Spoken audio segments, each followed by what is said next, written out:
The opinions expressed in the video you're about to watch are solely those of BoatTest.com and its test captain. Hi, Christopher Hughes for BoatTest.com, and today we're going to conduct a full sea trial on the BENETEAU Oceanis 35. Now this model is designed in 3 different versions, and the one we're going to be testing today is the Weekender 2-cabin version.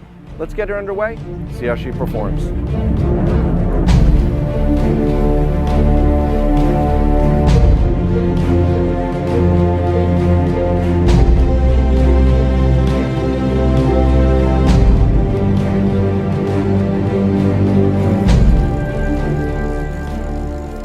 BENETEAU provides multiple layouts and numerous customizations through innovative technology at their facilities in Marion, South Carolina and Saint-Gilles, France.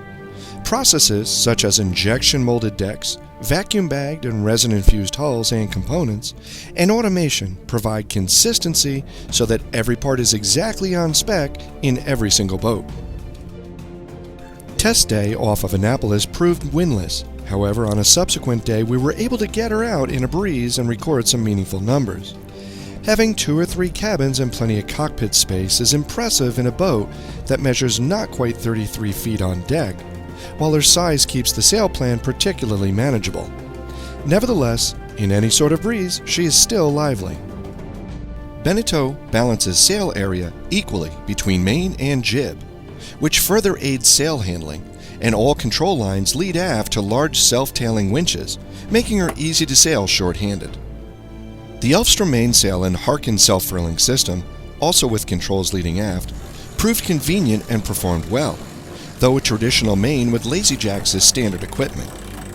The roller furling Genoa is also controlled from the cockpit, and self-tailing jib winches are convenient from either ahead or behind the helm, aiding the short-handed sail trimming and tacking.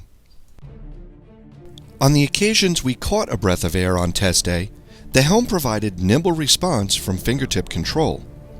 When we got out in 20 knots of wind a few weeks later, the Oceanis 35 climbed to windward at 7.5 knots and reached across the wind at more than 8 knots, occasionally hitting 9 knots. The hard chine above the waterline provides added buoyancy that mitigates heeling in a stiff breeze without losing responsiveness in light air. If the boat does heel hard, the chines aid tracking, while twin rudders always keeps at least one deep in the water, maintaining a positive control. The Oceanis 35 is 32 feet 9 inches long on deck and 34 feet 3 inches overall, including the anchor rollers.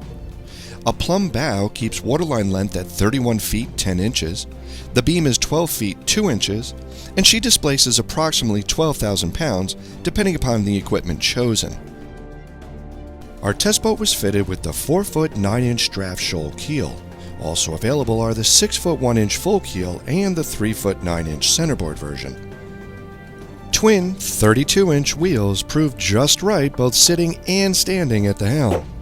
This Brooks and Gatehouse display handles chart plotting and clearly displays sailing data, with a secondary display across the boat and dual compasses.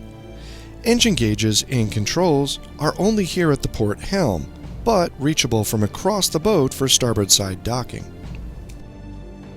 The Oceanis 35's Yanmar diesel sail drive and folding prop proved quite responsive and quick turning in forward.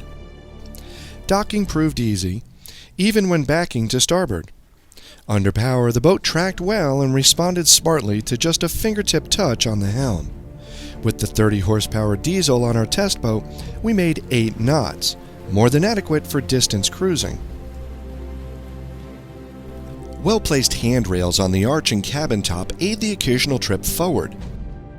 The oversized cleats, double anchor rollers, windlass, and large road locker make docking and anchoring easy.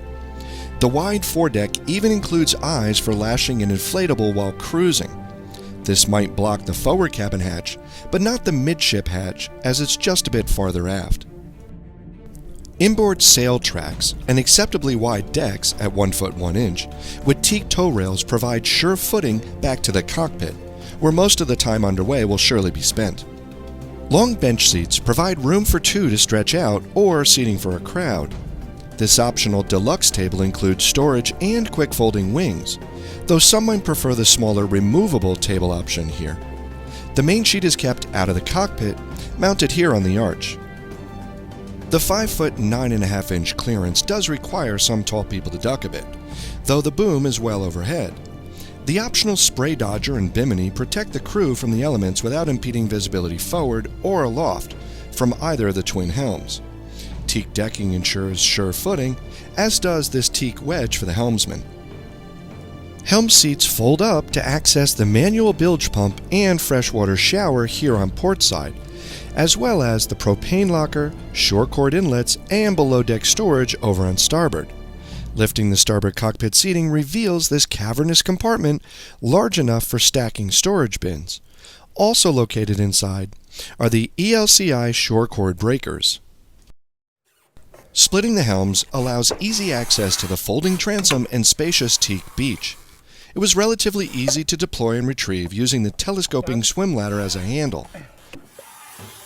And note the dual lifelines snapped in place for safety. And that's our sea trial and review of the BENETEAU OCEANIS 35. For BoatTest.com, I'm Christopher Hughes.